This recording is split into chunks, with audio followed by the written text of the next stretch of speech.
Hi, my name is Carly Schaefer, and I am here to give you my final reflection of student teaching at Fort Cherry High School with Jody Hoover during spring 2015. So, overall, I had an amazing experience. If you're watching this, you've probably been following my blog and hopefully keeping up with all the different things I've been doing. I decided to do a video log, my last reflection, just to kind of make it a little bit more personal. Overall, if someone asked me how my student teaching experience went, I would say amazing.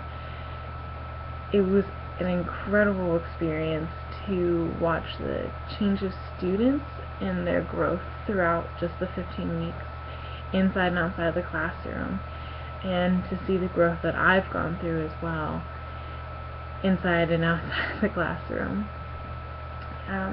Some things I love the most were trying new things. Every day was different. I was calling Pittsburgh Cut Flowers to make sure our order was in time for the arrangements that day for photo design. I was frantically looking around, making sure our plugs were getting watered in the greenhouse. I was watching YouTube videos on how to butcher lambs, trying to teach it to my students the next day. Every day was something different. The diversity of what happened in that classroom over the last 15 weeks is incredible. It just goes to show you how flexible the students can be with all that different type of material. Flexibility is one thing I definitely learned while I was student teaching. I went into it thinking that this was my lesson plan and this is the time for it, and it's going to happen at this time, and it's going to affect these students. I quickly learned that wasn't the case. I think we had a total of 6 snow days while I was student teaching. I don't think I had a normal, non-delayed snow day week until I think probably the 9th week of student teaching. If it wasn't snow days, it was class meetings or senior skip day or standardized testing. So I learned that schedules can change on a dime in public schools, and to be flexible and ready to work with what you have. Jody definitely helped me a lot with my flexibility skills. She was always there to be like, it's going to be okay. Why don't we try something a little bit different, see how that works. One thing that I also loved a lot was seeing the sparks that the kids had, was to kind of catch them off guard with knowledge they didn't think was going to find interesting. So my prime example of that would be my birding unit. My first day of the unit, I walked in and I was like, oh, we're going to learn about chickadees, and we're going to identify finches and birds of prey, we're going to go birding. And my students were like, oh my god, Miss Schaefer, we're not going birding, this is so stupid, like, this is animal science, why are we even learning about birds? No one even knew who Rachel Carson was. By the end of the unit, I had kids literally running into the class to show me pictures on their phones from birds they saw at the bus stop, or they were on a band trip in Disney and trying to identify different kinds of waterfowl there. They loved it. They turned into little birding geeks. And just to see all of them so passionate about something that they immediately turned away from the first day was really fascinating to see. One thing that also was unexpected with the birding was how much I loved animal science, the class. I started off teaching a rodents unit, and before I got to student teaching, I'm not teaching rodents, like, this is so stupid. I'm not an animal science person. I love horticulture, that's my background, I should teach that instead. And I ended up loving animal science 10 times more than I love horticulture. For the rodents unit, we did lots of different cool things. We did an inquiry lab trying to figure out what kind of rodent was in our greenhouse. We did rodent presentations. We did economist keys for the rodents focused on PA wild ones, and it led very nicely into our birding unit.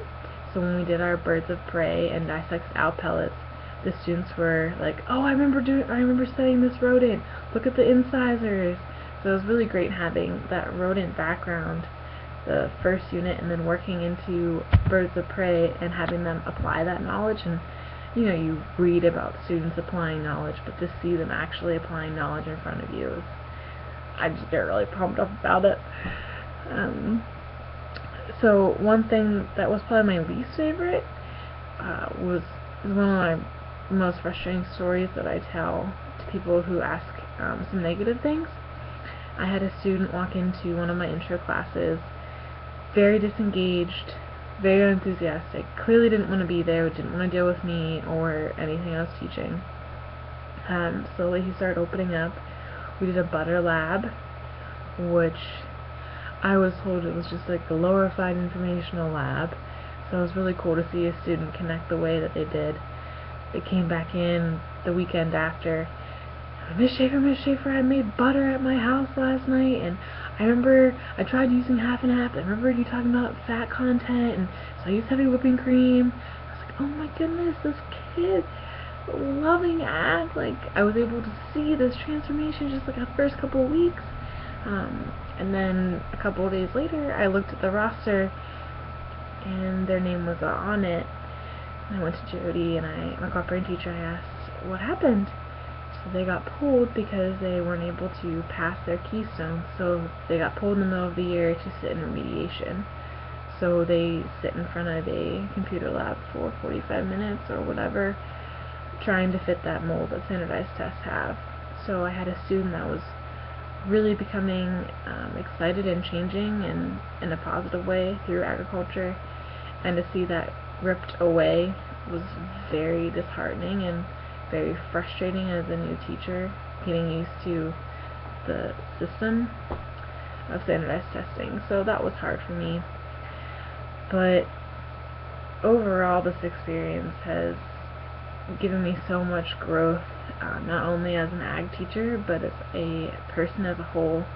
I could have done that without the help of Jody Hoover, who has been there for me at 5 o'clock in the morning to late at night, being there with my emotional breakdowns or being there for my mini victories and anything in between. Her support has been unbelievable through this entire process. I could not imagine this experience without her and her students. I want to say thank you to the FFA officer team. Such an impact on myself and who I'm going to be as an educator in the future. So many laughs, so many hashtags, so many selfies. I also want to thank the rest of my students who helped impact my experience. I want to say thank you to the faculty and staff at Fort Cherry for being there for additional support anytime I needed it. Penn State for providing assistance and answering my frantic midnight emails. And of course my family and friends who might have gotten the brunt of my stress this semester. So I appreciate them being very patient with me in this process and their unconditional love and support. So that's about sums up my experience in a couple minutes. I look forward to hopefully posting more things in the future, and hopefully about my own classroom someday. Thank you.